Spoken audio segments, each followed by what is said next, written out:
is he's a hound dog, so quite That's what he loud. does. That's what he does. But They're meant to bark. to answer your question, Anthony, the Lakers gear now will officially be coming out because we're officially in the postseason. Because we've beaten your New Orleans Pelicans. We're officially the 7th seed, so they're coming to Denver, and it's fucking game on. Jordan, we got to go to a postseason game, man. You get to pay for it? Yeah, I'll shell out the money. 100%. Sure. All right. see playoff LeBron in action. We were discussing before you came on the stipulations of these play-in games because we have no idea what the fuck is going on in the NBA right now. So, like, the Pelicans, are they out completely? Do they still have a chance? Okay. So now they're going to play the winner of the Kings-Warriors game, which is starting right now. Gotcha. So is it double elim or? So the 7 and 8 seed play a game, and they're double elimination. The 10 and 9 seed play a game, and it's single elimination. So the winner of the 10 and 9 seed plays the loser of the 7 and 8 seed. Okay. Because if you guys remember, it used to be just 1 through 8 got in the playoffs, and then they made the play-in. So, I'm really I'm really interested to see what happens with the Warriors Kings game. That'll be really interesting. We'll probably be able to catch the end of it. But yeah, it's I really actually like it. I think it brings kind of I'm not a college basketball guy, but the elimination format of a tournament like that going into the playoffs kind of the stakes are much gets higher. It gets people hype. Right. Anyway, so everybody, welcome back. It's Totally Biased Music. It's Blake and Anthony. We have special returning guest, Jordan. And the reason we have Jordan is because today we are talking a very important, very monumental album that I know is dear to Jordan's heart as well as mine and Anthony's. But we're talking The Wall by Pink Floyd. And I'm not going to read an Apple Music intro. I think that we just launch right into it, right? I have been on record on this podcast many times saying that The Wall is the greatest album of all time, bar none, no debate from me. I know that's kind of a debated topic. What's Pink Floyd's best album? What's the greatest album of all time? Things of that nature. But there's a lot to talk about here. For those of you that don't know or haven't listened to The Wall, it is essentially a rock opera consisting of 80 minutes of music, 28 6 songs in total that essentially tells the story of a young man and his upbringing, the trauma that he goes through that essentially leads him to build a wall around himself, isolating himself from society, and then the downfall that comes with those repercussions and eventually breaking out of that wall. And we will get into all of that, but obviously some classic songs, some great music, one of my favorite albums, if not my favorite album ever. So Jordan, thanks for joining us. What do you want to give us some initial thoughts on The Wall? I'm not going to ask you what you thought upon re-listen because I know you listen to it on a normal basis. I actually listen to it less now than I used to, and I kind of appreciate it more in a different kind of way, in a weird way, I guess. But mostly probably because I listen to more music now. But I already told Anthony. I already told my dad. This album happened because of my dad. It was really my first introduction to this type of music and not just listening to, like NSYNC and the Backstreet Boys. It's no hate for them. No, none at all. That was a really big part of my childhood. So right. So my dad was in the army, deployed in Germany when it was still West Germany, East Germany, which you want to get into the World War II themes of this album, we definitely will. Yeah. But so, post World War II, during the Cold War era, and he said he had bought like his own home like stereo or whatever, and the wall, he would fall asleep to the wall every night. And as a kid, I was like, that's so cool. So like 9-10-year-old, I would pull up my iTunes on my laptop and I would fall asleep to the wall every night. So that, and like, I would always be like, how far did I make it into the wall before I fell asleep? Like, like it was always that kind of like father, like son, Exactly. So that's kind of where it came from. So this album means a lot to me. I won't get into it too much right now because I really want to hear other perspectives, because I feel like myself, I've only been projecting when it comes to The Wall, and I haven't really been listening as much from other folks because it means so much to me. But I want to really hear what you guys have to say about this album. And Too Long Didn't Read. I love it. It's fantastic. Means a lot to me. So Hell yeah, very nice. Anthony, what about you? What thoughts you got? Yeah. So first off, Jordan, I love that your dad he has his own real time experience with this album, which is something that none of us got to have, which was the introduction and experience of listening to it while shit across the world was actually happening, or having been through it personally. But my experience with The Wall, it's a little bit different. So like I grew up in Birmingham, right? Listening to car radio, right, with my mom driving around, and of course you would hear Another Brick in the Wall regularly. And that coming, like listening to Another Brick in the Wall as a child, or not, as like a youth, right? Elementary school, intermediate school, repetitiveness, like that song becomes ingrained in you, and the children are singing in that song. So that piqued my interest, not even knowing who Pink Floyd was. And when I got to college was when I was really open to diving into their music as a whole, as I felt it was meant to be heard. I had listened to Tommy a lot growing up from cousins who had showed me that album from The Who, which is a rock opera also around the same time. And so my ears were kind of a little tuned into that. I watched the film a lot as a kid too. But The Wall, I think, is something that it's therapeutic if you let it be. It can be healing.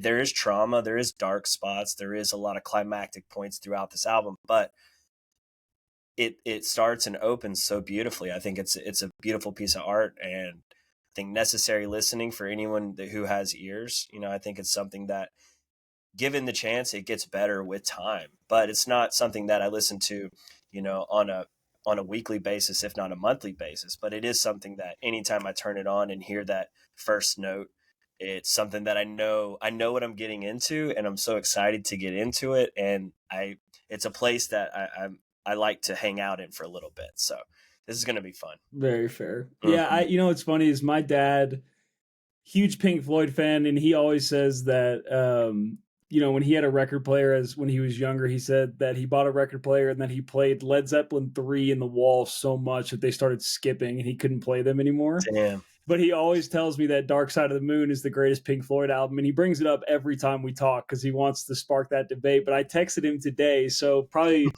before the game started, I was outside, I was smoking a cigar and drinking a beer and listening to it, and I texted him and was basically just sent him this long message that was essentially like, this is an album that nothing before it, and in my personal belief, nothing after it, created and spoke about these themes in the way that they did in The Wall, right? It's a story about how your trauma affects you and how you build this wall around you and what that wall in turn does to you. And it's a story in the end that has a hopeful message of, hey, the trial is a story about his inner voices telling him, break down this wall, go back out into the world. And I told Todd, there's the Dark Side of the Moon has a lot of amazing tracks on it, and you can't take that away from it.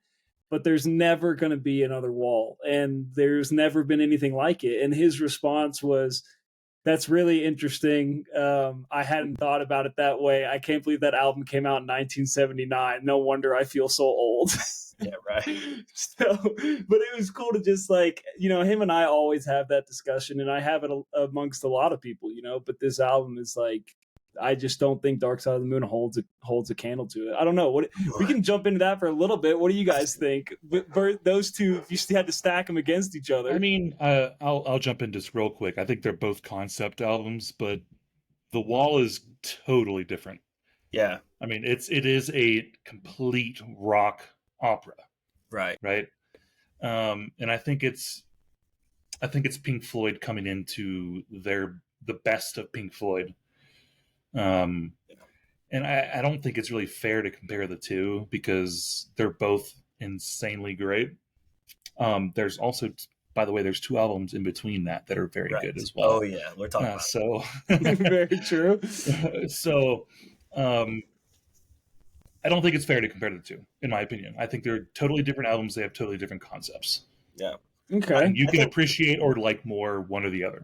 So That's yeah. fair. And I think too, when it comes to like Pink Floyd fans or people who really appreciate their music, there's so many different faces of Floyd. There's so many different angles to take. I mean, you have Roger Waters showcasing what he does, and he still does to this day, which is put on a massive production, And I think that this album is that in audio form, but it's also meant to be performed. There's a visual aspect to this, and like I would love to have been able to be at a show, right? To see the wall being built and being destroyed, like right there, see them or not see them behind the wall continuing to perform. Like there's so much to this, like from a production standpoint that, yeah, I agree. Like from all the Pink Floyd albums, like from, metal all the way to the Endless River, like there's so much diversity within those musics. But I mean, I think if you ask a Floyd fan, their initial reaction is going to be somewhat tailored towards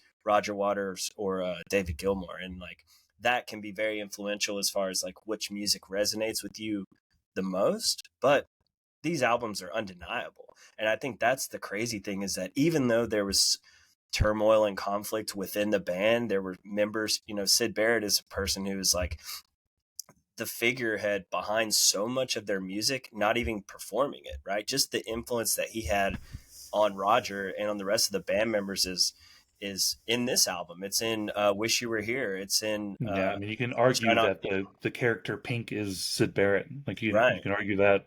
Yeah.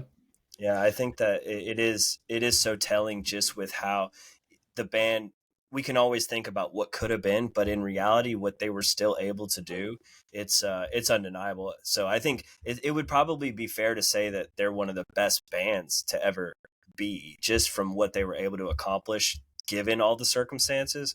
But from an album standpoint, I think we all probably have different top Pink Floyd albums. No, I definitely What do think you that's fair. think then when your dad says that Dark Side is better, Blake?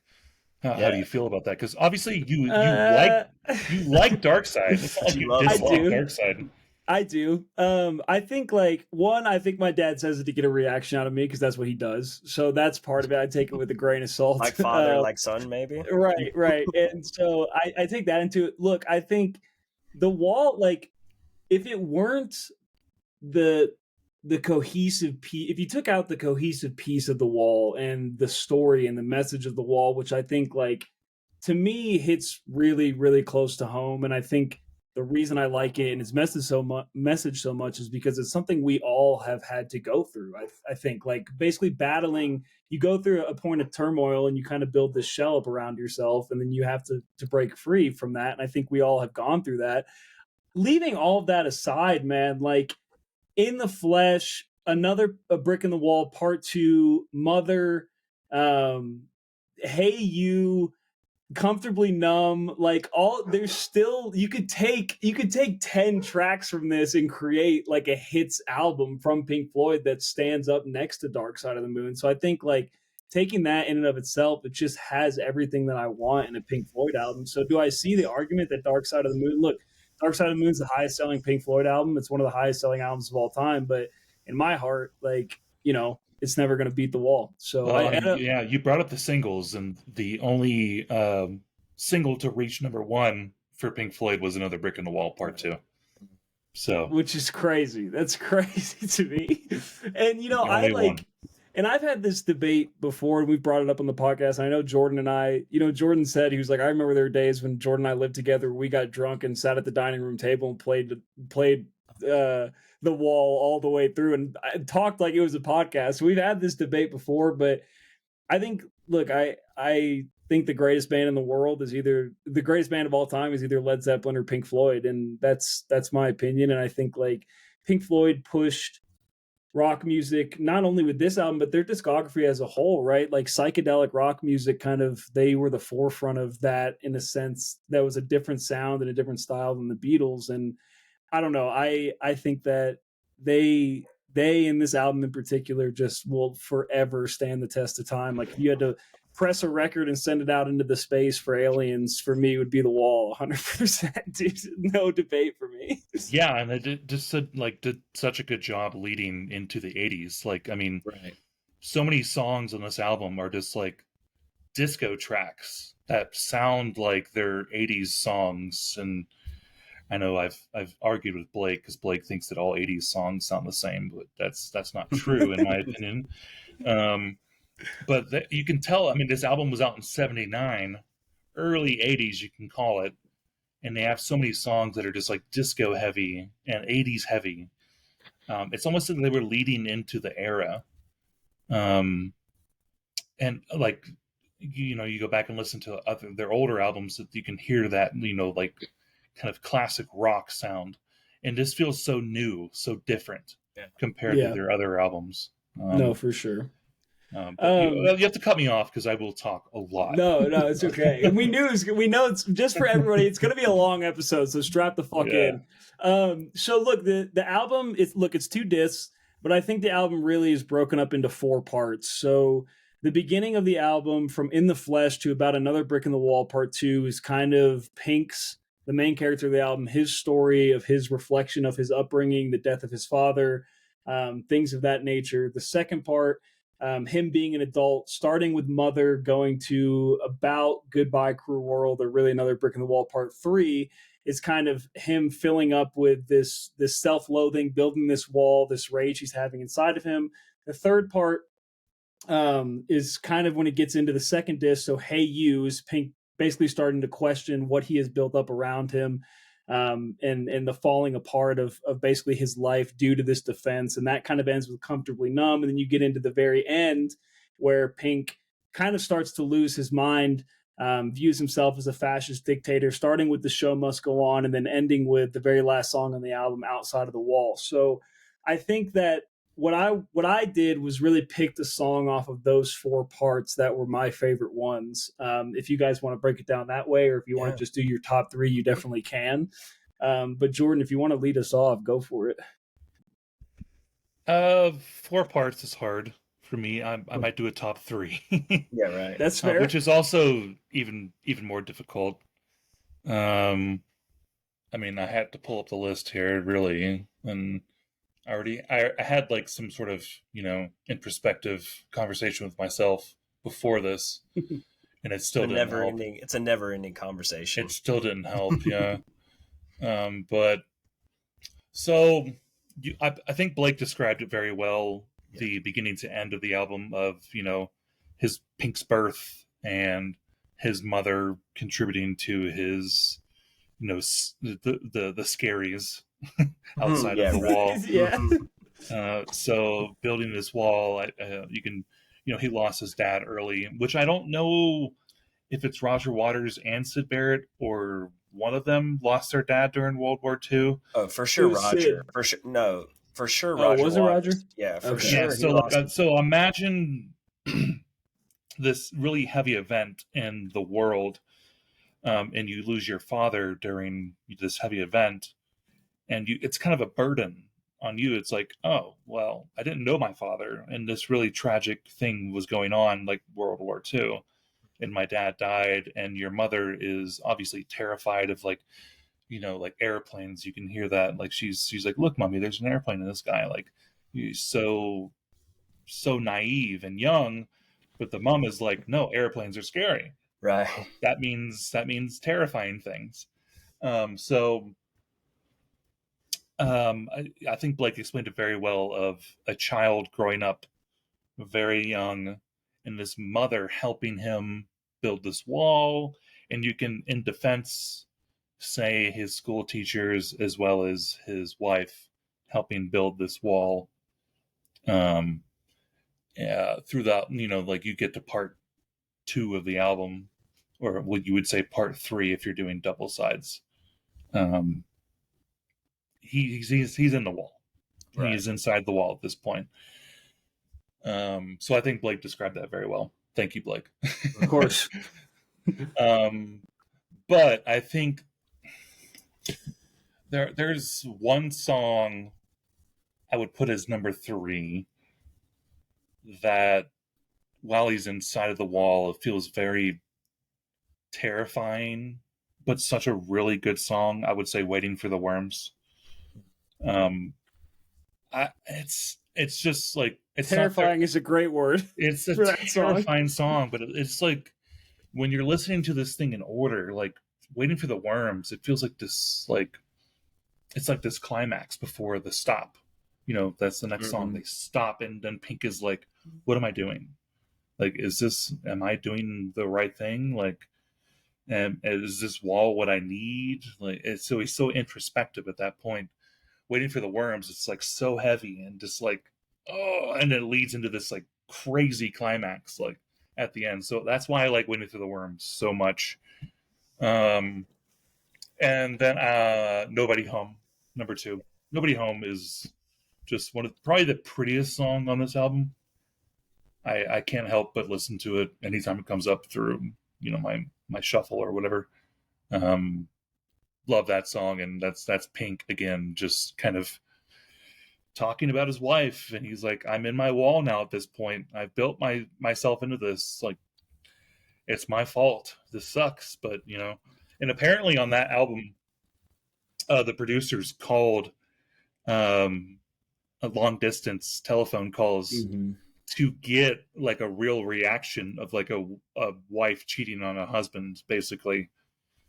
And it took them a couple times to like get through it, but like they did an actual call, long distance call from London to, you know, wherever, New York, London, LA, or New York or whatever. And then I guess I'm a side 2 guy, but Comfortably Numb, number 1. For very many reasons. It's got 2 of the best guitar solos of all time. It's also near and dear to me. Me and my dad would come home from like football or baseball practice, and like it'd come on the radio, and we'd be sitting in the garage, and it's only halfway done. He's like, "We're gonna finish this song. We're not about to turn this. Fuck yeah. We're not about to turn this off." So we would sit and finish the song. So yeah, Comfortably Numb, by far number 1, even if it's cliche. I'm sorry, but yeah. No, very fair, very fair. And I would like to say, so we brought it up earlier. I was reading a lot, and I have some links I need to pull up, but people were saying essentially that the wall is essentially like the common consensus is that it's about Syd Barrett, but I was reading a kind of a breakdown of it that was more about like the fact that it was Syd and Roger kind of put together. It's almost like a piece of both of them. That's kind of the consensus. It's more of a, because Syd, you know, kind of left early in the bands, and he maybe became a bit of a rock star. Roger was a real rock star. Yeah. So I think if you want to listen to something that's more about Syd Barrett, it would be Wish You Were Here. Right. But I think you're right. It's a conglomeration of the 2. Yeah. For sure. Maybe even leaning more towards Roger Waters. Yeah, that's true too. Here's the thing. Roger can't help but put himself in the forefront of everything he does. And I get it. It's called ego. Yeah. He's an egomaniac, right? But he's a creative artist and is great at what he does, which is put on a show. Luckily, I've been able to see him twice, and every time it's the top 2 concerts I've ever been to. You know, even from music that's from '79 or earlier. You know, it's just Roger Waters is a special guy. And do I agree with everything he says? No, but from an artistic and musician standpoint, I think he does stand above many. Right. Yeah. The Final Cut is another interesting look into Roger Waters, like just totally like, this is me. And it talks, there are a lot of similar themes to this. Oh, yeah. Super World War II themes as well. It's a beautiful album. I love it. But yeah, definitely. I think that's the thing is like, you can see the different faces of Pink Floyd from earlier times with like Adam Hart Mother and these like in metal, like I said, very psychedelic, spacey, like out there music. And then it gets into the nuts and bolts, which is like Dark Side, Animals, Wish You Were Here, The Wall, like classics, right? And then you have post Roger, or you have a Final Cut and maybe one more with Roger. I don't know if there's another with Roger. No, the Final Cut was the last one. You've You got have Momentary oh, Lapse of Reason, Momentary Lapse of Division Reason, Bell. and the Division Bell. Yep, and then the That's Endless where you River. got David Gilmour and the folks. Yeah, And it's a whole different version of Floyd. Again, it equally really is. beautiful. Yeah. Just a different flavor, right? Yep. But I love how you broke it down, Blake. I mentioned in the past, I will break down albums as to sides of vinyl, and you're pretty spot on with the track selection. So I'll kind of go through the four faces of the wall, and I'll kind of highlight my favorite moments, I think. Okay. Starting with the Thin Ice. The Thin Ice is like the first drop of this album, and it's just it's so beautiful, but then it just hits and it's just boom, and now it's on.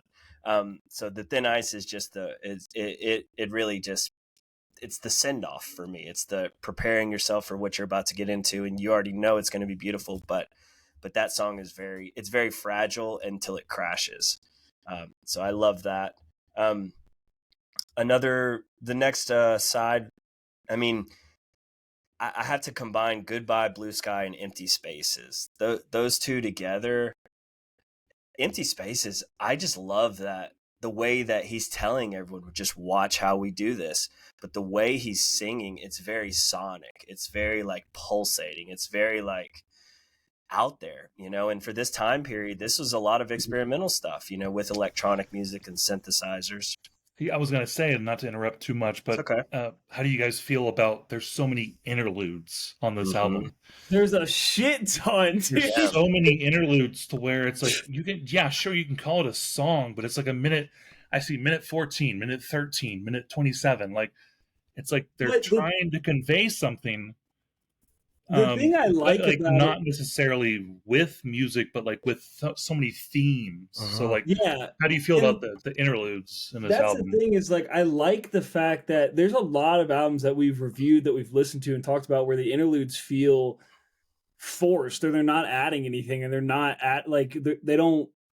they have a piece in the album in the artist's mind, but it's not translated as well. And I think like this album, all of the interludes, quote unquote, they help tell this story, right? They help paint this picture. And I think that this album does it better. It's the only album where there's interludes that I'm not like annoyed about, or I'm like, get back to the fucking point, man. Yeah, no, they are the point. They're so necessary. Right? Yeah. They're very necessary. Yeah. Now, I wonder if that, Blake, is just because they're not labeled as anything as skits or brushstrokes or that might be it. Yeah, honestly. Yeah. So I mean, like, but that does go to say, I think that it's all necessary, and if you think about this song or this album, sorry, from a show standpoint, from a production standpoint, you need to tie things together, because you can have, and the way they perform it is they have tons of musicians, accompanying them to do this. They have a choir. I mean, they have children come and it's just, they have fucking or fucking planes flying over the crowd and smack, it's like, it's insane. And they're building a wall too.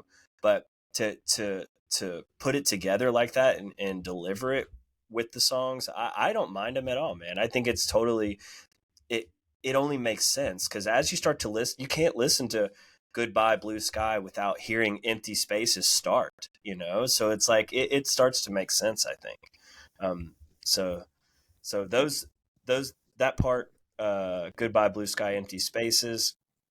I love Is There Anybody Out There? I mean, that song, again, it's sonic, it's there's an acoustic ballad at the beginning. The guitar track at the end with the acoustic guitar. It's so sweet. When I hear it, it always sounds like Zelda. Oh. I don't know why, but it sounds like it's, oh God, it is. I learned, that was like one of the first things I learned on guitar, because I was like, I have to learn that. Man, it's beautiful. One of the best guitar parts. Yeah. I agree. In fact, that's what I wrote. Acoustic, beautiful, pure. It's just like it speaks so much, but also like the concept of like, is Roger talking to the listener? Is Roger talking from behind the wall? Is Pink talking from behind the wall? In college, I've not performed music for people in public, but in college, I used to play to some folks that were just at our house from like 3 to 6 a.m. in the morning. So like just playing songs and not editing things, but just selecting tracks that I think made sense for the moment. And I can remember one night towards the end of the time that I was playing, playing this song. Is there anybody out there? And it's just like it hits on so many different levels. So I think that part's beautiful. No, I totally agree. That's Pink is fully engulfed by the wall at that point. So there's a lot of times where you hear on this album it's a back and forth, where Roger's singing and David's singing. Right. It's like you have to like is it Pink's conscience? Is it Pink himself? Like who is he talking to? Who is he trying to reach out to? Or is he like accepted the fact that he's built this wall? Like, so that I think that song specifically, other than Goodbye Cruel World, which is incredibly sad and suicidal, I think Is There Anybody Out There? That's another really good one. That's where Pink is really kind of talking to himself and his conscience. So, right. Yeah. Mm-hmm. And then that brings me to, I think the climax of the album is Comfortably Numb. I mean, even though, of course, the tearing down of the wall is pretty powerful, but like Comfortably Numb, I mean, you have Roger and David singing together, performing together in unison. Like, it's so, that song, I think, is what, in a perfect world, Pink Floyd translates from that, to where it's like I still listen to this album and I basically am just waiting. It's like waiting for that song.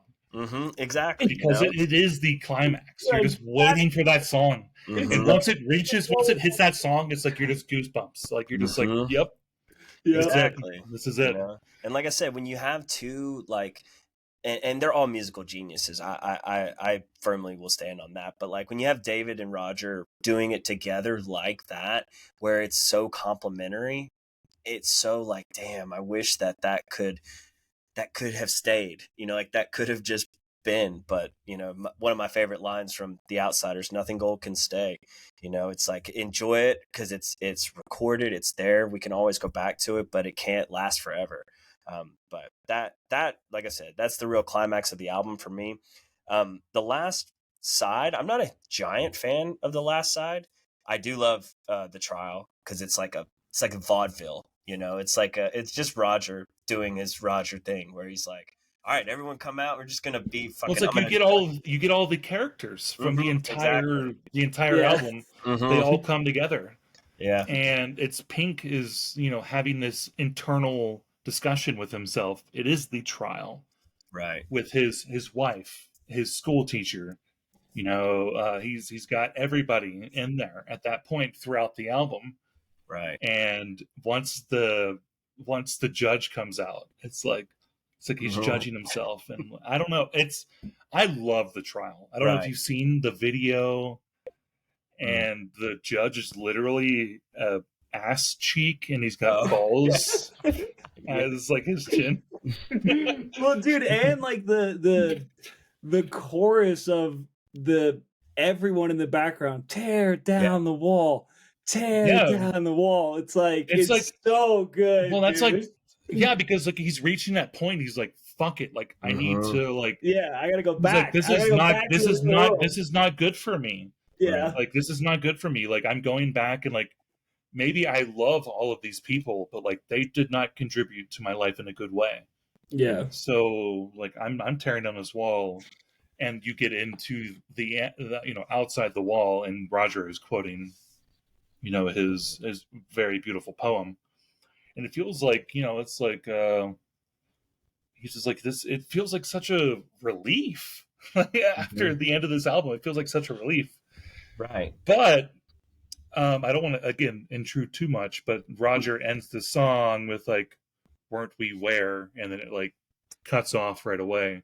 And it's, if you he says, wasn't this where? And then it starts with, we came in. We came in. So it's, I don't want to say this because I know Blake will hate it, but it's a bootstrap paradox. That's exactly what it is. Describe bootstrap or explain that. I've not heard bootstrap. A bootstrap paradox is basically anything that'll happen will happen. Oh. So the wall, it's basically it's like this guy's life. It's inevitable. Gotcha. It's kind of, I don't want to go into movies particularly, but there's a lot of bootstrap paradoxes in movies, especially Chris Nolan movies. Yeah. Where where it's like this can't happen unless it happens in the future.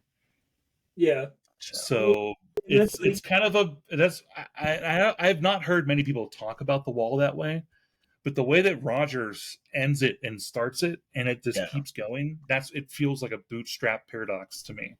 Well, that's and you guys can disagree or agree with that, but it feels that way to me. well, the album is a loop in itself. You know, if you and the unfortunate nature is that in 79 you're likely only listening to this album on vinyl, so it is a matter of you have to obviously So put it's the other not record on. It's I not a pure actually loop. I wrote down in my notes.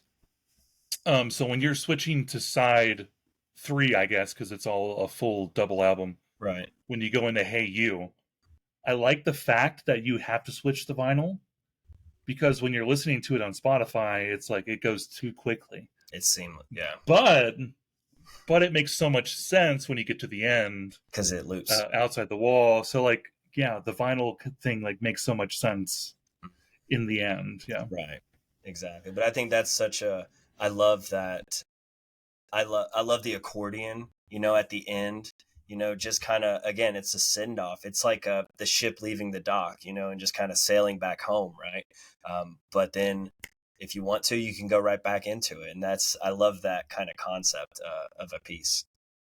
Well, I think like that paradox of that album kind of being this secular motion is the way that I took it. Like, I know a lot of people interpret it that way of it's like I don't know what it's called. It's like there's an episode of Family Guy. I'm gonna relate this back to Family Guy. There's an episode of Family Guy where Brian and Stewie get trapped outside of the quantum realm and they overload Stewie's return pad, and basically he finds out that he was the Big Bang.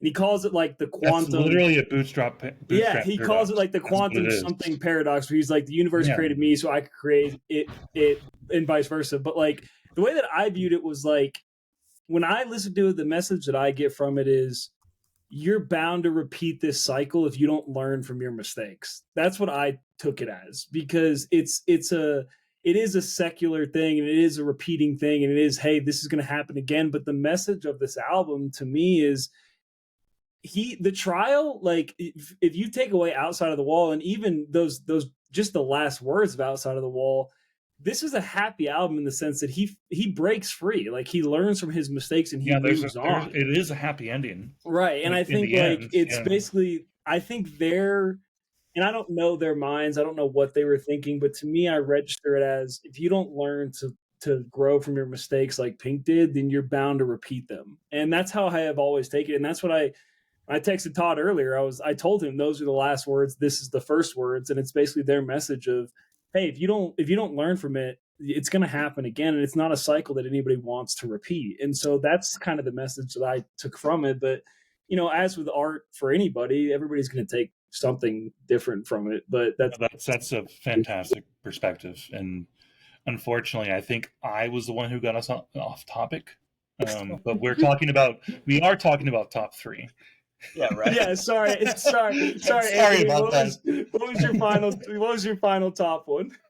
No, my top 3 are Waiting for the Worms, Nobody Home, Nobody Home, and Comfortably Numb. So what was Anthony? You had one more, right? So, well, no, I mean I pretty much hit mine. You know, Goodbye Blue Sky, Empty Spaces, Comfortably Numb, The Thin Ice. But it's more of like adding like honorable mentions. It's hard to pick top 3. I do want to mention before you go into yours, Blake, was like the opportunity for somebody who's way more creative than me to utilize Waiting for the Worms with this recent Dune Part 2. Like, how y'all didn't see that anywhere, right? No. I see it in my head of like you hear. Are you talking about the megaphone? No. I mean, just like being creative and combining this song with like some promo for that movie, because like that scene where the 3 worms come crashing But like, think about it like this. So in the song Waiting for the Worms, you have everyone going like waiting, dum dum dum dum dum, waiting. Think of Paul just like, you know, that little thumper on the ground, just like doom doom. Yeah, it's very rhythmic. Yeah. Yeah, I mean like that, and then like you feel the ground shaking, like all the semantics. So maybe if I once I get this Doom Part 2 file somewhere, I'll try to like do something. Chop it up. I need like a pro to do this shit because it's in my head. I don't know if I could make it a reality, but you see what I'm seeing. Right? Yeah. So my top tracks, I'm gonna break it down into the 4 parts that we talked about earlier. So my top track off the first part, so that goes from In the Flesh to Another Brick in the Wall Part 2, is In the Flesh, dude. In the Flesh, we talk a lot about intro albums or intro songs and albums, how important they are. You said that the Thin Ice you feel like is kind of the first like hitter, dude. In the Flesh, the first da da right as the guitar comes in, it feels like the most rock opera. Yes, like, dude. Album. It's like it's introducing you to this like this environment. Rips into fucking a David Gilmour solo right at the beginning, dude. Just him shredding. And look, we have to talk about David fucking Gilmour, man.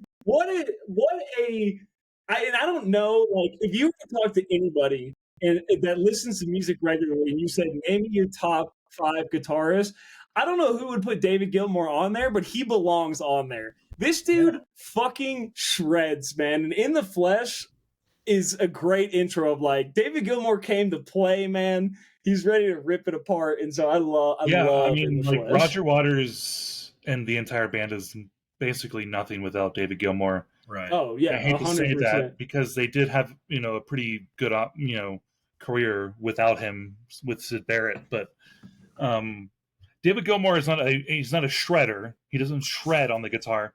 He literally, it's like he's talking with the guitar, and he's expressing so many feelings through his guitar rather than just lyrics. Yep. Like mainly the solo in Mother, one of the best solos on the entire album. Hey You, where he's making his guitar like growl, and like it's like he just makes his guitar talk. Which is why David Gilmour is one of my favorite guitar players ever. He is the technical guitar player. He is not let's shred and play like pentatonic scales and all this crazy. No, he plays with emotion. Like, he plays what he feels. It makes you feel as much as the lyrics do. Yeah. And it's very hard to find a guitar player like that. So that's why I really appreciate Gilmour. So I had to say that, Blake, you can go back to your top 3, but but I want to say this too, because like I'm so comforted in hearing Blake resonate with guitar playing like that, because Buckethead is right around the corner, Blake. So here we go. That's fair. It's a great thing. So I'm like I said, I'm very comforted to hear that. So for my next one, so on the second part, from Mother to Goodbye Cruel World, my top song from that section is Goodbye Blue Sky. So obviously, Mother, like you said, you can't listen to one without having the other, right? Mother is about an overprotective mother and his upbringing during the Blitz, during the war, and Goodbye Blue Sky is the perfect example of that. And the lyrics, so the very first lines are, "Look, Mummy, there's an airplane in the sky." And then it goes in, "Did you see the frightened ones? Did you hear the falling bombs? Did you ever wonder why we had to run for shelter when the promise of a brave new world unfurled beneath the clear blue sky?" And like those lyrics are so poignant, so beautiful. Like this message of hope in a brave new world, and whatever it was at the time, you have to remember. You have to put yourself in the position of that war, of any war, freedom or whatever it may be, comes with a price, right? This is what children in those eras and those environments have to grow up with, right? They're not, those children, their parents, they didn't view planes as a spectacle to look up and say, hey, look, it's something beautiful. They viewed it as terror. And I think like Goodbye Blue Sky is a perfect like encapsulation of that, of, hey, war is scary, man. And like, not to take over too much, but my wife and I, we were just cooking last night, and I threw on the album because, just because, although I've listened to it a million times, I was like, might as well throw it on. And she's like, why are Europeans, like, why is it so much more affecting their children? it's because they were living through it. The Americans were sent over. They weren't having, maybe they had like illegitimate children with some French ladies, but their ladies were back home. Yep. So like they didn't have that perspective of like, I have a child, I'm 19 years old. Like it's so much different for Europeans in that sense. Like as British people, French people, Italians, Germans, whatever size you're on there, but like they're there, they're with their families, they're living there, having children.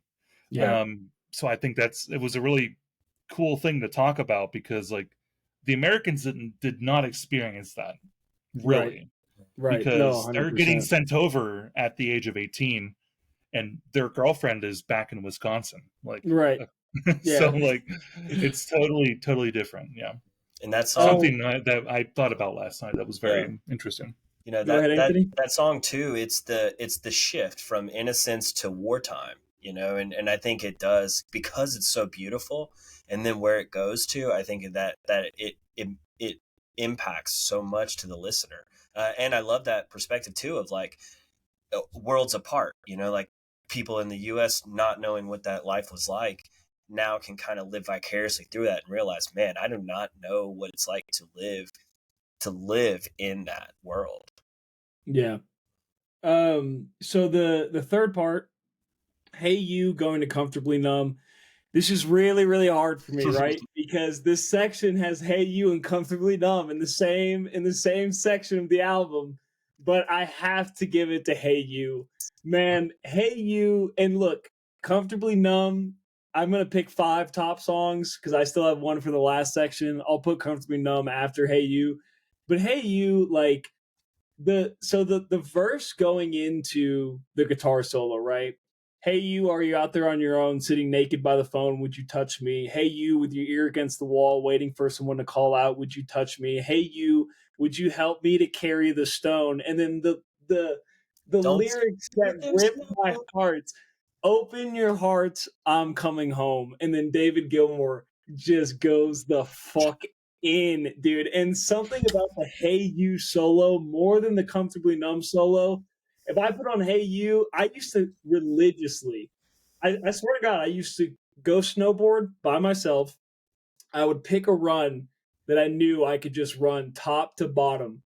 And I would turn on Hey You, and I would wait for that verse to come on, and I would start riding. And as the solo started hitting, I would just open the fuck up and just I mean, David Gilmour literally is making his guitar like growl. It's growling. So good. And like the message, it's amazing. The message to me of Hey You is like, it's him reaching out, right? It's him, like, he realizes he's in this dark place, but he's talking to his conscience. Yeah, right. Like, so it's like, because it's the back and forth. Like you have Roger Waters singing, and then you have David Gilmour singing. So like he's talking to his conscience outside of the wall. Yeah, and the very last lines, which I think are prominent in the album, in life, in war, and whatever it is. Hey you, don't tell me there's no hope at all. Together we stand, divided we fall. And just the poignant, timeless fucking message. And Hey You, it's got to be my favorite song on the album. I mean, honorable mention to Comfortably Numb, 2.5-minute guitar solo. No, I'm not upset with you with Hey You. I'm glad you love understand. That song. I'm glad you understand. I love that song. It's so good. Yeah, And then going into the last part, so the show must go on, going to Outside of the Wall. So the drugs start to kick in here, resulting in a hallucinatory onstage performance with The Show Must Go On, where Pink believes he's a fascist dictator and that his concert is a neo-Nazi rally, at which he sets brown shirt-like men on fans that he considers unworthy, going into In the Flesh. He proceeds to attack minorities, run like hell, culminating in him imagining holding a violence-inciting rally in suburban London with Waiting for the Worms. Pink's hallucination then ceases, and he begs for everything to stop. Tormented with guilt, Pink places himself on trial before his inner judge, who orders him to tear down the wall as punishment for his actions. This is the opening of Pink to the outside world outside the wall. So to me, It's got to be The Trial. The Trial is like, and The Trial is like a song. It's also not a song. It's a weird, like, it's an act, right? It's an act in the It's a performance. theater piece. Yeah, Yeah, it's a it's a theater piece. but like Literally. Yeah. that is the culmination of this album, and like I said, that is the exclamation point to say there's a happy ending to this, right? All the turmoil before this led to him embracing his inner demons and them telling him it's time to move on from this. It's time to break out and live a better life. And so that, to me, more than Outside the Wall, that is the ending of this album. Outside the Wall is kind of the epilogue to this story. And so The Trial will always be my favorite part of that portion of the album. So, and also before I forget, I want to tell everybody listening that there's a website called thewallanalysis.com that goes far, far more in depth than we could possibly go in an hour, hour and a half. So if you're really a nerd like us and really interested, I have read through this site multiple times. I try to revisit it like once every 5 years because I feel like I take a new meaning from it. But go look at it. It's well put together, explains a bunch of stuff. So please go read that and kind of embrace it and take from it what you will. Yeah, last thing before we finish this album, it's completely different than any other, like classic rock or metal rock or psychedelic rock you want to talk about with Pink Floyd. This album requires an active listener. Yeah.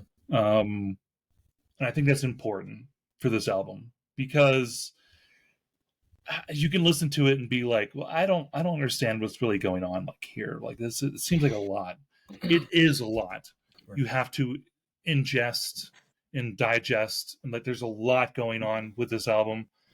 It is not like other Pink Floyd albums. No, not at all. I'm pretty sure most people at this point understand that, but I'm just saying I have to emphasize that. No, that's fair. Do you guys want to get into bottom tracks? Do you guys have bottom tracks? I have one that I'd like to talk about. But Jordan, do you have any bottoms? No, I think every track is required in this album. So no, I don't think I have a bottom track. I'm interested to see why you have a bottom track. I'm not gonna argue with you because that might last like another 20 minutes. But I'm interested to see which one it is. Okay, Anthony, you first. What do you got? So I mean, there's this thing with Roger, and I think what he likes to do, and he does this with his more contemporary albums too. He's had at least 2 come out. I'll just say safely in the past 5 years, but I think he likes to pull from the like factual parts of there. So like Vera is a track that I think is beautiful, and I don't want to discredit the track in itself, but I question its part of this album, like how necessary is it? But going from Nobody Home, you need to fill that space to get to Comfortably Numb.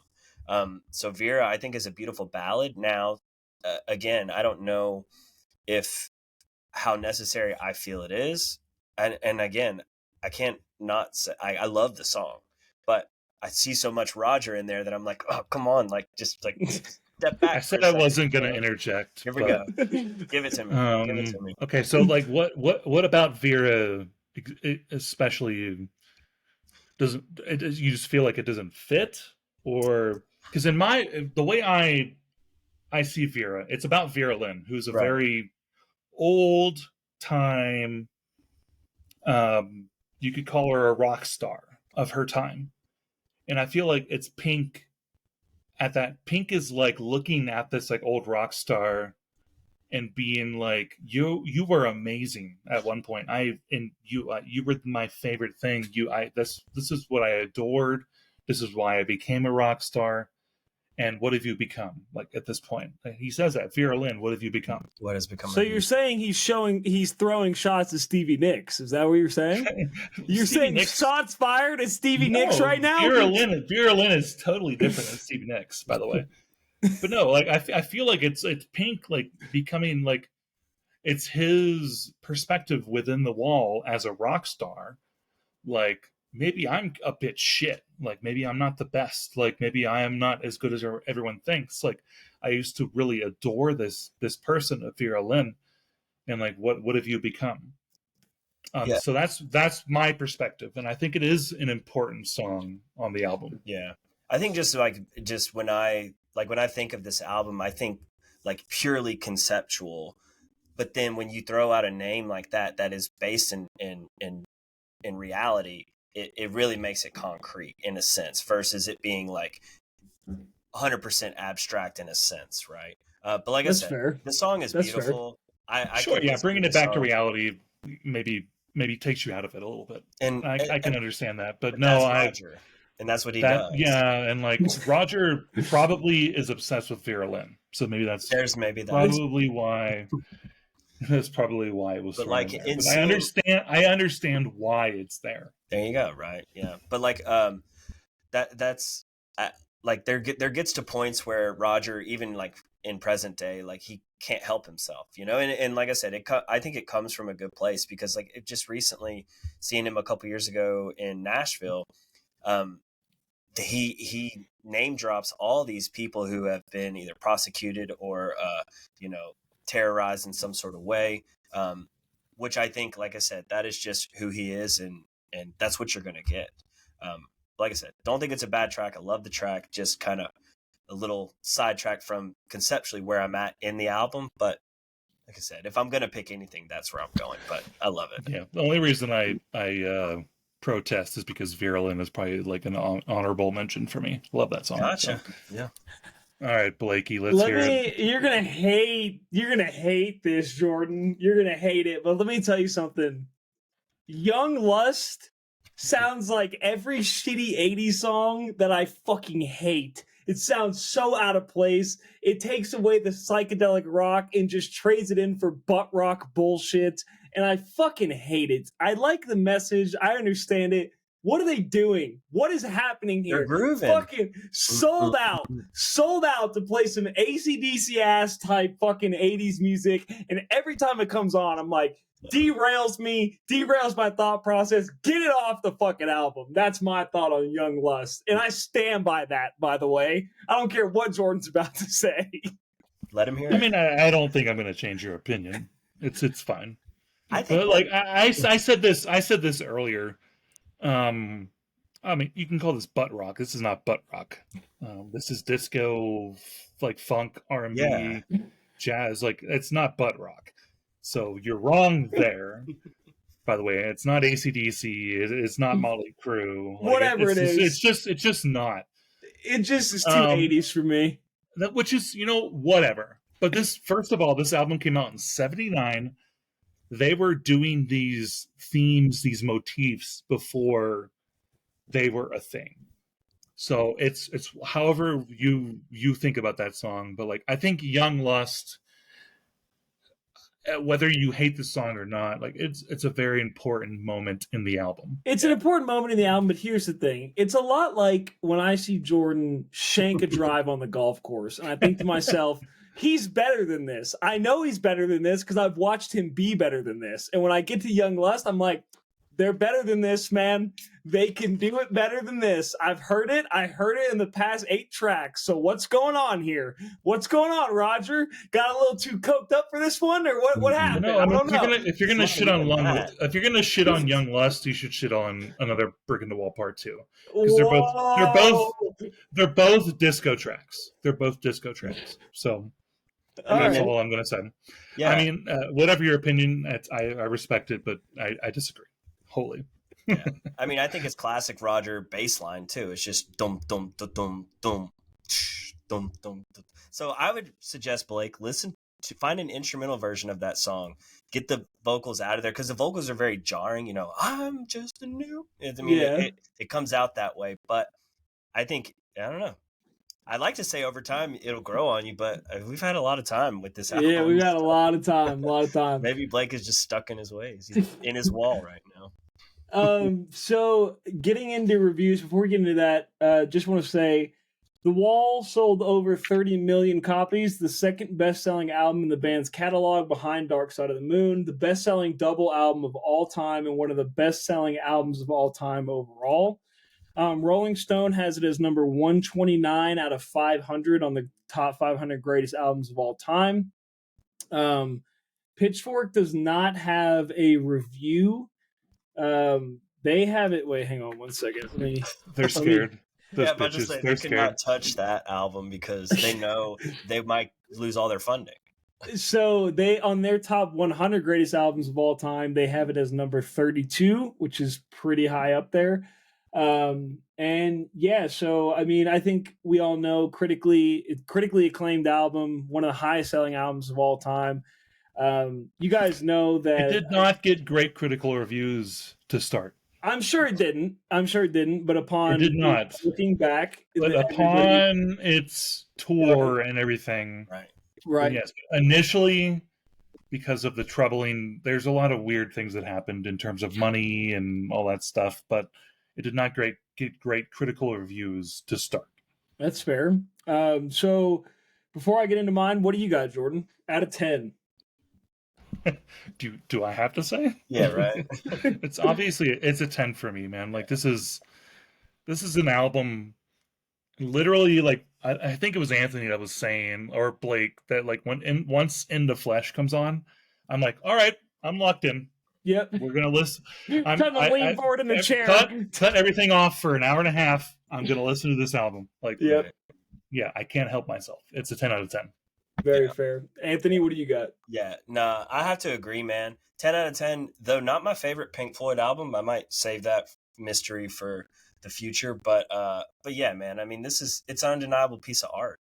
I think that it makes sense, when upon release that it might not resonate with a lot of people in that time. I mean, shit, that Berlin was still divided at that time, so like there's real shit happening to kind of, maybe deter people from giving it a true listen. But I think just like most progressive rock, like concept albums, they grow on you. The more you listen to it, the more you open up to it, the more you start to expect what's to come. I think it opens up the way you listen to an album like this. But no, full 10 out of 10 for me. Very nice. Yeah, I mean, obviously 10 out of 10. Everybody knows I've been preaching for what we're on our 52nd episode, Anthony. Yeah. 52nd or 53rd episode, and I've been saying for episodes for the past 2 years that The Wall is the best album of all time. So I stand by that. I stand by 10. I think it's a story that we can all resonate with, all relate to. And look, from Pink to me, from me to you, let me tell you something. If you're building up a wall, any of you, just remember at the end of this story, Pink breaks down his wall and his life is a lot better after the fact. So don't even build up the wall to begin with. Be better than Pink. Be better Introduce than Blake. love to your life. Love is important. Introduce love to your life and avoid building the wall at all. But if you have already built it and you're already behind that wall, tear it down. And that is the message of this album. And let me tell you something, whether it's 1979, 2024, or 2150, that message will remain the same. I promise you that. So fucking stamp it, put it in the zeitgeist, ship it off into outer space, let it be known. Greatest album of all time. That's my final thoughts. Okay. Can't agree more. With that being said, let's get into rides or dies. Jordan, kick us off. What do you got? What'd you send us? Ooh, baby. Okay, so I've got Snarky Puppy. They have this live album that they've recorded. Basically, We Like It Here. I think it's in, let me double check, but I believe it's in, so yeah, it's in the Netherlands. It's I think Amsterdam. So they're all, I believe, mostly American folks, and they're going to this studio to record this album called We Like It Here. Came out about 10 years ago, so it's not new.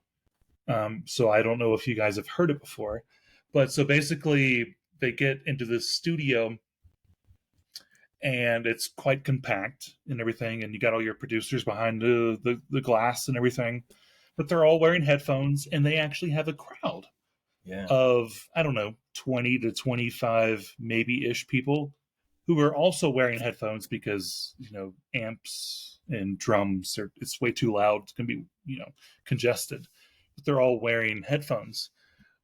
So they go to this recording studio and they're recording this entire album in front of a crowd. That's a live album. And what I want to say is the two main focal points of this song are going to be Larnell Lewis, the drummer, who is insane, and then Corey Henry, the keyboard player. Larnell Lewis learned this entire album on his flight from the U.S. to Europe. He did not rehearse with the band or anybody at all. He just learned it over his headphones on his 7, 8, 10-hour flight to Europe. So there are two main focal points of this album: Larnell Lewis and Corey Henry. So just want to get that out of the way. And also, we talk so much about lyrics on this this podcast, and you guys do rather. This song is completely instrumental. I listen to a lot of instrumental music. I listen to a lot of jazz funk. I listen to a lot of classical music. So, like, how does this kind of music make you feel emotionally without the lyrics? Anthony, lead us off. So, the song Lingus, right? That's the song that this one's about. Lingus. So, I have heard of Snarky Puppy. I don't know if I've seen them live or in passing at festivals, perhaps. Are they a U.S. band or do they tour U.S.? I feel like they're a U.S. band. So I feel like I've actually one of the most famous person. I mean, they got Corey Henry, Larnell Lewis, but Mark Lettieri is a guitar player, and he plays with Fearless Flyers, which is a Wolfpack project. Okay. So Blake, that's why I'm bringing it back together. Blake should know that I love Wolfpack. Yeah, so gotcha. That's where Mark Lettieri is also in this band. Yeah. So. Well, so like from an instrumental versus lyric, that doesn't matter to me. I get down with good music regardless of if they're saying anything or not. But like this song I found really interesting because I felt like there were two sides to this song in general. Like there's this intro that's kind of very like bouncy, great vibes to it. And then they start to kind of solo into their own dimension, which is really interesting. Not my favorite type of jam, which brings the question of, is there any other versions of this song that are like more compact, or is it meant to be? This song, it was recorded live, meant to be live. Yeah, gotcha. So it makes sense as to the performance itself. So I give this song a rides, though I will have to say it almost got to be too much to me at the end, but it makes me want to see where the goes to next. Because I only watched it on YouTube, but I'll have to dig into finding the full set to see where it transitions to, because I can imagine where it goes, but I like to see. Yeah, so basically they recorded an entire album, right, and it was remastered into an album on Spotify. So it's slightly different on Spotify. Gotcha. But I'm assuming the full thing is on YouTube. Oh yeah. To see, yeah. Gotcha. So that's where I'll go. Look, as you know, with me as well, I'm an electronic fan. I was a Bass Nectar kid for years, and some may say behind the scenes, behind the curtains, that I'm still a Bass Nectar still a Bass Nectar kid. I'm not going to confirm nor deny that. I'm just saying some people have said that. So having no lyrics is no problem to me. I will say the highlight of this track to me is the horns, man. Have you ever listened to Lettuce, Jordan? I certainly have. So Lettuce is very horns heavy too. And I've seen Lettuce live a number of times. One of my favorite Lettuce shows, I actually saw the Okeechobee, I think it was 2016. Anthony, I don't know if you were at that one or I think you were at 2016 Okeechobee.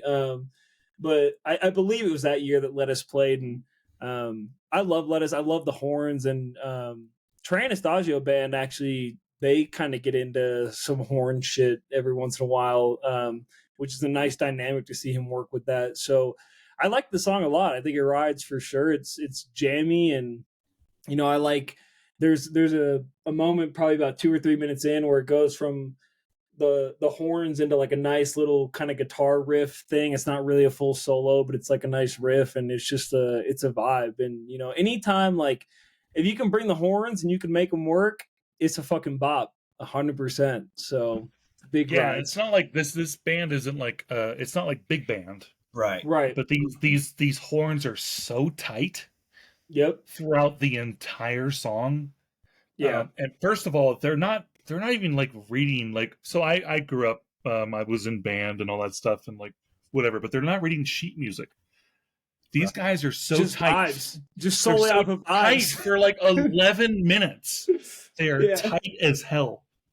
Yeah, it's great. And I'm It's really great. glad you brought up the horn section because those horns are just, they are so in sync with everything going on for the entire song. So Yeah, I think that it's great. It speaks so much to the arrangement of the music, you know, which again, I think that from a performance standpoint, it speaks volumes for them to be able to say, all right, we're going to sit down, we're going to do this, and we're going to do it in front of people too.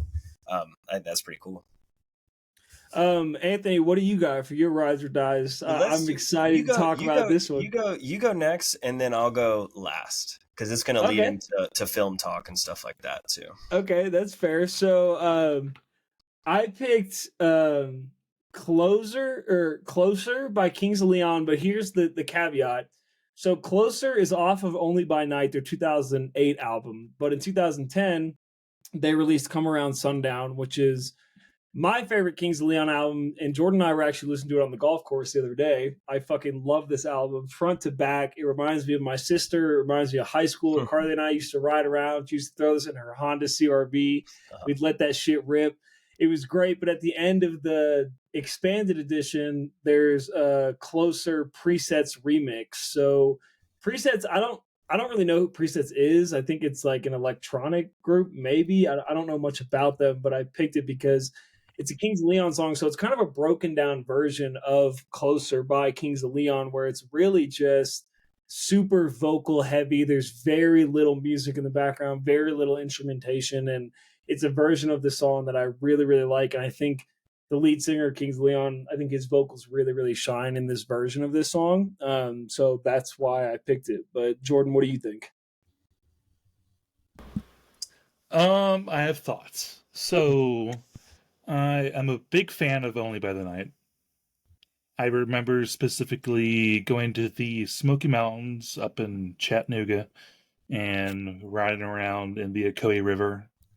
And the first time I heard this album was then. Not not the, what is it? Something by Sundown? Come Around Sundown. Come Around Sundown. Not that one. It was Only by the Night was the first one I heard. Yeah. And I'm sorry, the original Closer is just so much better. Really interesting. It's just so like I have a lot of like insider, I guess, information about that. But so the original song it's very emotional and personal in a way to me because of like what I was experiencing at the time and just like listening to the album. But like, you know, the beginning part, that they leave out this beginning part in the portion you sent. The guitar player, like the wompy guitars for the beginning. The guitar is literally he's screaming into the pickups of the guitar. Yeah, he's screaming into the pickups of the guitar to make that sound. And like every time I hear that, I'm like, that for some reason it feels so emotional. And that this part left that out. And also the bass player is like playing this really cool octave pedal on his bass and like super cool, but like screaming into the pickups of a guitar on like a high distortion guitar, like it just seems like, and he does it live too, which just seems such a like an emotional portion. So yes, I do like the song. I think it rides. It better. I think it rides, but the original has such a bigger impact. And an interesting tidbit is Closer is the intro to Only by Night, and it's the first song. It's the closing song of the expanded edition of Come Around Sundown. So yeah, I think that is an interesting tidbit. No, I get what you're saying for sure. Yeah, Anthony, what about you? I liked it, man. I have not heard the original, so I'll just preface my opinion with that. So I'm interested to hear the original and hear those elements that you guys are talking about. But this track in itself, to me, hit a vibe that I was really getting along with. Presets, like I said, I don't know anything about them either. But looks like I got two things to kind of dive into: some Kings of Leon and then some presets. But the two together, I think it was a really nice blend. And yeah, I kind of like how they, what they do with the vocals too. Kings of Leon Nice. vocalist has a very unique voice that I think sticks. He's in his own lane. But what's his name? Y'all know his name? I don't know off the top of Caleb. my. Caleb. Gotcha. Yeah, and I don't know his last name. I know I know there's a pair of brothers in that band. I don't remember who it is. Brothers and a cousin who plays the guitar. Yeah. Yeah. But no, his name is Caleb. I don't remember the last name, but yeah, Caleb something. You said the album is called Only by the Night. That was the original album. Yeah. Right. The one that Blake sent is a different album. Right. Yeah. Yeah, no, I knew that because I was searching on the because I knew it was an expanded thing and looking for that track on that album. I'm like, it's not there. So yeah, it's the first track on the Only by the Night. Perfect. Well, Anthony, what do you got? Intro your track. So it's no secret. Civil War came out this weekend. I got to see it a couple times. We'll talk more later.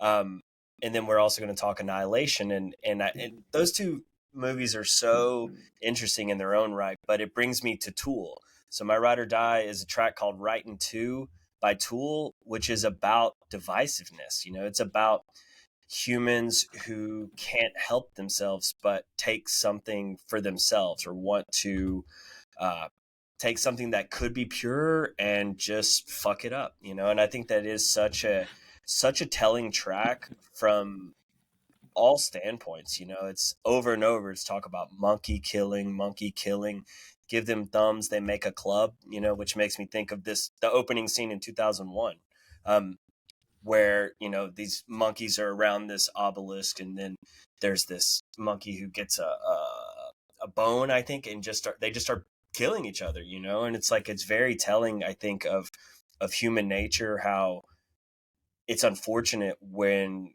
you're given something, it's so easy to share, right? But for some reason, it can be one of the most difficult things for people, and they can't help themselves. So this song, I think, it's very interesting. It's a longer track. It's heavy as fuck.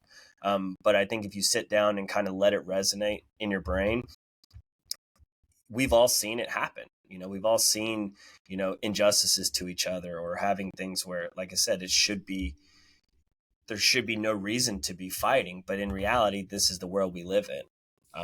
So what did you guys think about it? Jordan? It's Tool, so Right. it's obviously fantastic musicianship, fantastic melody, fantastic drums. You got Danny Carey. It's amazing, which I've loved Tool for a very long time. And I know this song. I've heard it plenty of times, but the only thing I have to say is I think I maybe listened to this song like at the wrong time. I just wasn't in the right mood. Yeah, it made me. That happens with Tool. Mm-hmm. It just made me like. It's so like upsetting. Yeah, and like nihilistic and pessimistic, that when I was listening to it, like at the time, I think I was in a good mood, and I was like, this is like just bringing me down. Like it's just really just bringing me down. And like that's okay. This is scaring the host music. It's perfectly okay. But I think when I was listening to it at the time, it was just bringing me down like big time. The song obviously rides. Like it's a great song, it has a great message.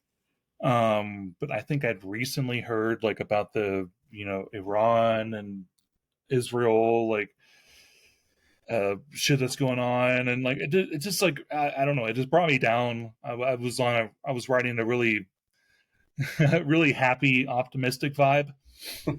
And then you were like, you got to listen to the lyrics. And I was like, this is a song I probably haven't like actually listened to the lyrics before.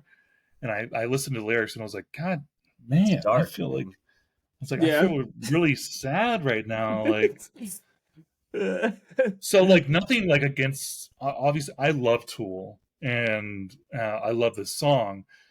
And the song rides, but like in the moment, it made me feel so down. Like it made me feel so upset. Like, which like maybe it's a theme they're going for. Like they're like, yeah, the world's a bit fucked at times, yeah. and this song did not help that perspective. It just made me feel even more like, there's not a happy. damn it. That song is not a Like, happy ending. I mean, it is. no, I think it's not. it's one of those like necessary lenses on the world that we live in. Like yeah, you're right. It is necessary, mm-hmm. definitely. But yeah, my only perspective is it's a fantastic song. It gets super heavy towards like the middle end and like really crunchy and awesome. But like listening to the lyrics, you're just like, damn. Yeah.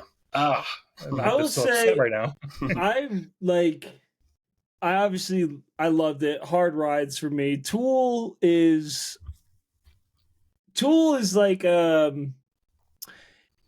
do I explain this? They're a lot like A24 movies, right? They're one of the best. They're one of the greatest. They have a niche group of hardcore fans that really appreciate them. I am one of those fans. When I saw them at Bonnaroo, I was fucking physically, mentally, and emotionally exhausted at the time, but I went because I needed to see them. Yeah, you texted me. You're like, I'm the only person here, but like, this is the best. But it was fucking worth it. And look, this song is great, and I'm actually listening to it right now. It picks up about 5.5 minutes in is when it starts to really pick up pace. But I love like Tool's architecture of their music, right, is this kind of slow build to a lot of their songs, this slow, a lot of different sounds, different messages, different lyrics. And like, are the lyrics sad? For sure, especially with what we're going through right now, right? But there's not, at the rate things have been going since 2014 to now, the past decade, when are things not emotionally like traumatic for us, right? There's not going to be a point where I can't choose to listen to Tool based on what's going on, because there's always so much going on. And I think, like, granted, I will say after I listened to this, I went and listened to Tempest, my favorite Tool song, and I like it a lot more because I fucking love Tempest. But it's a hard ride. And Tool they are also another timeless band. I understand they're hard to digest for a lot of people because they're very heavy and very not like the norm when it comes to that type of rock music. But if you can kind of get past that entry point, there's almost like a learning curve when it comes to Tool, right? And if you can get past that learning curve, then Tool their visuals, their music, their lyrics, their art, everything about them is just a whole nother dimension, and they deserve to be up in the upper echelon of rock bands for sure. And nobody plays music like, there's nobody that sounds like Tool. There's a lot of, and that's what I base a lot of my preference on music with, is there's not a lot of artists that nobody sounds like Kurt Cobain. Nobody sounds like Chris Cornell. Nobody sounds like Kanye West, and so a lot of those artists, I think I base it off of nobody sounds like them, and nobody fucking sounds like Tool, dude. And Writing 2 is like a prime example of that to me. So Hard Rides. And what's funny is we were talking about earlier, and this is kind of a transition, but you said you picked it based on kind of the movies we were watching, but with Dark Side of the Wall, I kind of drew themes of Annihilation from The Wall, because Annihilation is a lot about self-destruction and kind of how to cope with self-destruction. And I think The Wall is a lot like that too. So getting into the movie, why did you pick Annihilation, Anthony? Was it just because of Civil War, or was it because of other things? Annihilation was one of it. I don't believe I didn't see Ex Machina in theaters, but I did see Annihilation in theaters. And it's a beautifully done film, right? It's based on a book by Jeff Vandermeer. Haven't read it yet, but I'm excited to read it. I think there's a 3-book series to read on that. But it's a movie. It's a sci-fi movie. It's a psychological thriller based around this comet hitting the Earth, and then these things start to happen. So like based off, the Tool track being called Writing 2, I can't not draw parallels between Annihilation and that track from the genetic mutation factor, right? Everything is one cell dividing into another. But the movie itself, Annihilation, Alex Garland is the director and writer, or no, not the writer, but screenwriter. But there's a moment in this movie, and every time I watch it, I get to this point and I can't not cry, when it happens. And it happened to me again 3 nights ago, where there's they're constantly searching for answers throughout this film, trying to pull data from this shimmer. There's so many details to go into, but in reality, there's a climax in this film. And what is oh goodness, not Natalie Portman. What's the other female lead? Jennifer Jason Leigh. Yep. There's a moment where she's encapsulated by this thing, and light shines, 100% light, and then there's a being that happens, and the sound and the atmosphere and the physical, just pulsating nature of what is happening, it can't take my eyes off the screen. I can't not just be totally engulfed in what is happening. And that moment in itself is one of my favorite cinematic moments in history that I've ever personally experienced in a movie theater, because it's just enthralling. And to see what Natalie Portman's seeing, to see from the perspective of the being, it is just engulfing. But I love the story, man. It's a journey. There are so many things unraveling. You're trying to figure out what is happening. And I find with each viewing, this movie gets better and better. So I 100% wanted to bring it to your attention at some point, and it just felt right that Civil War was coming out, so we could kind of hang out in Alex Garland's universe for a little bit. But I love that movie, and I will forever try to turn people on to it, because I think it did not get. I mentioned last week, I called Christian as soon as I got out of the theater and said, "Dude, like, just go see it. You don't need to know anything about it. Just go and spend time with this film, and let it just make you think things. You're going to see beautiful things. You're going to see fucked up things too. But like, I feel so worthwhile. And in this movie too, so I watched it on my computer. I have the file, and the way my media player works is it will replay files, unless you stop it manually. So like, this movie does something that The Wall does, which is it circles back. And like, if you watch the first 10 minutes of Annihilation after watching Annihilation, it's a special experience, that you can only have at home. But that it's very telling, because where the movie starts is so future tense to what you're about to see. It's a beautiful mind game, the movie is. So had you guys seen it before? Jordan, had you seen it before? Yeah, I saw it in theaters. Beautiful. Quite a while ago, probably end of college. Mostly because Ex Machina was like a huge part of my Alex Garland like upbringing. Mm-hmm. And then I saw it in theaters. But like after rewatching, it just feels so much like, I don't want to say it, but it's like a very much of like a Close Encounters of the Third Kind. Like, it's very much like there's this strange thing that comes down to Earth. And as humans, are we going to define something like as evil, or do we find it as something that's just else that's like trying to survive? Right. So that's kind of like, I feel like one of the main themes of Annihilation is like once they get into the shimmer, it's not that bad. Like, there's these mutations going on, and like it's these animals, flora and fauna, trying to survive, Right. Which happens outside of the shimmer as well. So how do we judge that? Yeah. And we judge it as like, oh, it's attacking us through mutations, but like, it's not. It has nothing against you. It's just biological. It's what happens, and which, like, the deepest theme of the movie is cancer. So like how cancer kind of develops and mutates and evolves and all that stuff. And I think that's where most of it is going towards. But I think you can broaden your perspective on the movie just from the cancer aspect. Yeah.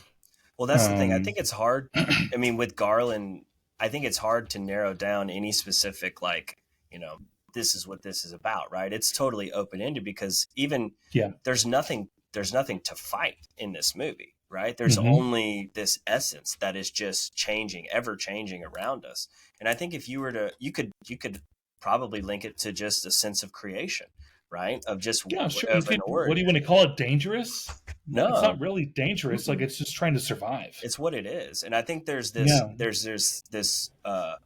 this yearning to understand, right? And I think that's what a lot of this movie is about. It's a journey to understand what is happening, because you're getting pieces and you're seeing things come out of the shimmer, but then also of what is happening in. So you're kind of along this journey with Natalie Portman, I think, throughout the movie, understanding things and then realizing that there's a lot of underlying tones to it, given she's a biologist. She happens to be Mm-hmm. in the field, recognizing like, this isn't right, what is happening, this is weird, but there's never a clear like, this is what it is, right? The movie Yeah, and you starts don't even at the end, like you don't even right realize, like, is it her? Is it a clone? Like exactly, like what is it? But now like, there.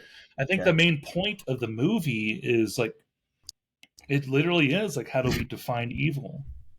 Like well, you can look at people like who are evil, who are just trying to survive, like, and you call them evil. So I think that's this movie like makes a really poignant kind of discussion right. upon that. Like, how do we, as especially as Americans who live a quite fruitful life, we don't have very many issues.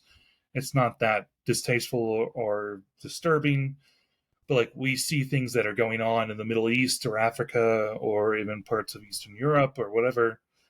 Um, are we like, are these people who are fighting back against these causes, are they evil because they're fighting back, or are they just like trying to survive?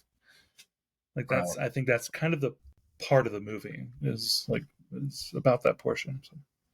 It's interesting. I mean, like, I never really saw it as a good and evil kind of thing. It's like a hybrid, I mean, like, there are clues throughout the film too, where like, if you notice, while Natalie Portman's being interviewed, she has a tattoo on her forearm, and Mm-hmm. that tattoo is not hers. It's another female character's tattoo on her forearm. It's like an Yeah, she's a affinity clone. kind of rope. Well, Yeah. it's a hybrid, like, there's DNA that is being cross contaminated throughout the film, whether it's, humans with the nature, with animals that are, I mean, it's like there's all this like hybridization happening. And I think that they're, Yeah. Also, one of the most terrifying fucking movies of all time, when the bear comes in, the oh hybrid yeah. bear. Mm-hmm. Jesus Christ, dude, Right.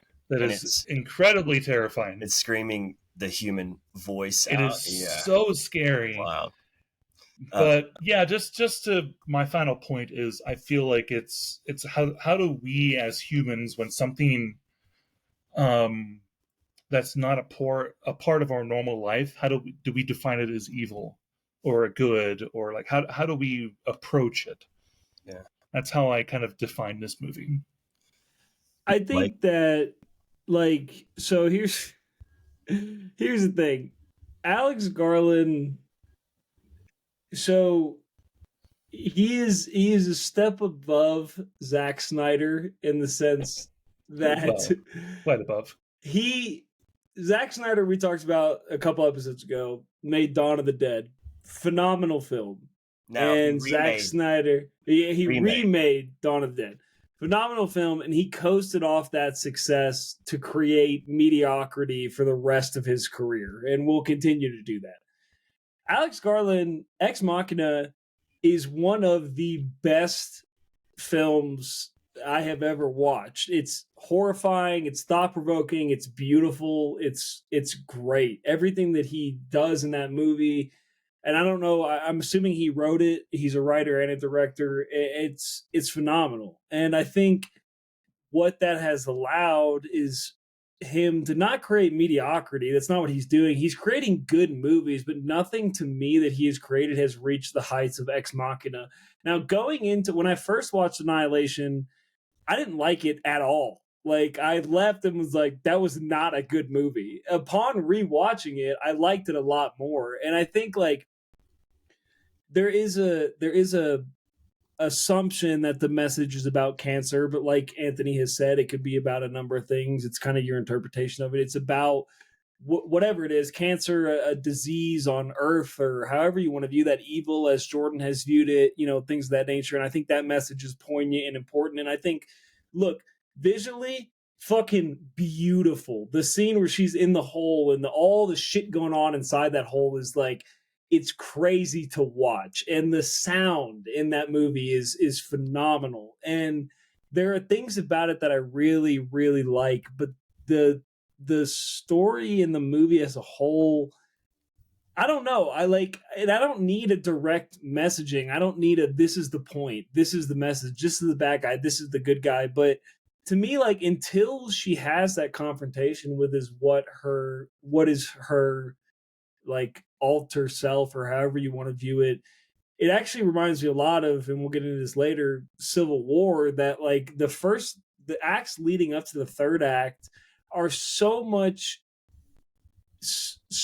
a lead up point to the third act that it kind of bothers me. Like Civil War even more so than Annihilation, but it's so slow and so building in the beginning until they get to that third act. And he's done this before, that like I don't know, it's hard for me to stay engaged a lot of the time. I did enjoy it a lot more the second time around, and I think that message is very poignant, whether it's about cancer or not, just about an unknown force that's kind of just existing, and how do you deal with that as a human race. And I think that's a great story, and visually it's beautiful to watch. But Alex, like, apart from Ex Machina, hasn't sold me as some phenomenal director. And I think he fits in the niche that is the A24 niche of, this is kind of obscure, this is a little different. And I will say, like Jordan said, that scene with the bear is fucking horrifying and like traumatizing, to the point where like I don't want to watch that shit again, almost like Midsummer. Like that shit is scary, actually fucking scary. And I do love that. Like I love that there's a horror aspect to it, there's a drama aspect to it, there's a action aspect to it. But I don't know, there's Alex Garland as a whole, I don't view him the way I view Zack Snyder and the Safdies, right? Like I'm not going to shit on him, but I don't like overtly love him the way that I love a director like David Fincher. You know, he's kind of in this middle lane of like, anything he releases, I'm going to go see, I'm going to be excited about. I know it has potential. Whether it lives up to that potential and that hype, I think is a different story. So that's kind of my view of it. But I will say, like, I do like movies that are unnerving, and this movie is very unnerving. Like it kind of puts you in an uncomfortable position, and I enjoy that a lot about it. But you know, I wouldn't. It's not like one of my favorite films of all time. I don't think it's one of the best A24 films of all time. I think it's kind of just, you know, it exists in their realm, and I appreciate that for what it is. But I think that, you know, I think he's a better director than he is a writer. And I think that kind of shows through in Civil War, to be honest. Like Civil War is kind of a better example of that than anything else. Like I think he directs really well. I think writing wise, though. yeah. And we're gonna no, go ahead. We're gonna put this theory to the test, because I'll go ahead and give you a spoiler for next week, Blake. I'm gonna make you watch another film that is written by Alex Garland but not directed. Alex Garland is a writer, and he has said this. He is a writer. He is a screenwriter. He's a novelist. Directing is just something he felt he called to do because he had things he needed to put out there. Ex Machina. Well, he had the opportunity. Like it was, you know. Well, and like, but when you write a movie like Ex Machina, when you write a movie like Men is not for everybody, right? And I think it actually might freak a lot of people out because it's so reflective of what reality might be for them, you know. But I think from a creative standpoint, he thrives in writing, and like Ex Machina, Civil War, Men, Devs, they're very episodic. They're very like, it's this part, and then now you're in this part, and now you're leading to that part, right? And then it does deliver in a sense, but I'm just going to tell you now, the movie you're going to watch for next week is a movie called Sunshine, and this one is going to sell you on Garland. If it doesn't, Blake, I'm just sorry. Because like this is gonna be an experience, I think, and I will pay for you to watch it. If we need to Venmo you for Prime Video or whatever, we'll put it in there. But like I said, sure. I'm glad you're able to take it in for what it is. Do I think it's Alex Garland's best film? That's still debatable, you know. But I think it's a conversation starter. I think it's thought provoking. It's not gonna spell a message out for you, which I really enjoy, you know. But like I said, that moment with the being in the hole, like Yeah. I know it's coming, and it still just fucking enthralls me every time. And I think that's just a cinematic moment that I had to share with as many people as possible. No, that's fair for Mhm. sure. Let's get into Civil War a little bit. Jordan, do you want to stick around and talk to us about it, or do you want to dip so that you don't get any spoilers? Well, I didn't see it. I mean, can you get Yeah. in depth without spoilers? I think I think I can maybe. Thanks, man. I think I Anthony. mean, we're already an hour and 40 in, by the way. Yeah, that's true. I mean, we knew it was going to be a So long one. y'all can expand this to the next Yeah, that's true. podcast once We're I gonna actually see it. Like, you know, That's true. That's true. I was too busy this weekend golfing with Blake. So Yeah, true. Yeah, we can. I mean, fuck. I really wanted to talk about it, but we can table it until next week. I have so many thoughts on Civil War that I need to tell Anthony about. I won't be here, so y'all can do your thing. But yeah, I would like to wait until I see it, and then I'll watch your That's fair. thoughts. This is what I think we should do. We can do a little teaser, Blake, and then you and I, we can hop right back on and do, like I said, we can do a mini spoiler Civil War episode, maybe 20 minutes, and then that'll be there separate. But we leave Jordan just aching to go see this thing. Yeah, right? that's fair. Yeah. That's fair. You know what? I'm not gonna say anything, and then Anthony, let's jump back on after this, and then we'll talk about it for a second. Okay, that works. Okay, Yeah, well, yeah, we're at it. This is like, of This is course, good. you bring me on for the wall, Yeah, and we have like your longest episode. we knew it was, and this is the longest one. I mean, we knew it was going to be like that, and I would love to see the statistics on the amount of people that actually made it through the entire episode. Because an hour and 40, man, that's a long fucking ride. Right. It's Jordan just talking about how much he loves David Gilmour. Yeah, exactly. Good. All right. That's good. Well, Jordan, thanks for joining, man. It was great. The Wall, if you haven't listened to it, go listen to it. If you haven't seen Annihilation, go watch Annihilation. Go watch Civil War. A lot of thoughts, a lot of things to talk about. Jordan, do you have any final thoughts before you dip out of here? No, I think you should go listen to The Wall, have a certain perspective on life, because it's different for everyone. It's Very absolutely it's different for everyone. So Very go fair. listen to it and interpret it however you want to. Hell yeah. Mhm. Cool. Well, Blake, you got an album for next week? oh fucking shit! Hang on, hang on. Shoot the Is it Eminem? Shoot Yeah, I the was shit about to say, can we change it up? Let's change it up a little. shoot the shit between each other while I pick an album. I listened to your Eminem show podcast, and first of all, What I did you love think? that album. I love that Right. album. Like that's like it's like a nostalgia bomb. And what were your thoughts First of all. on the pod? No, it was fantastic. Okay, It was great. good. I don't think you weren't overzealous about your love for the man named Marshall Mathers, Which was so- very difficult for me, by the I way. know. Exactly. So I was very proud of you. What I want to Thank know you. is, Jordan, did you listen to the Dredge album or album and podcast?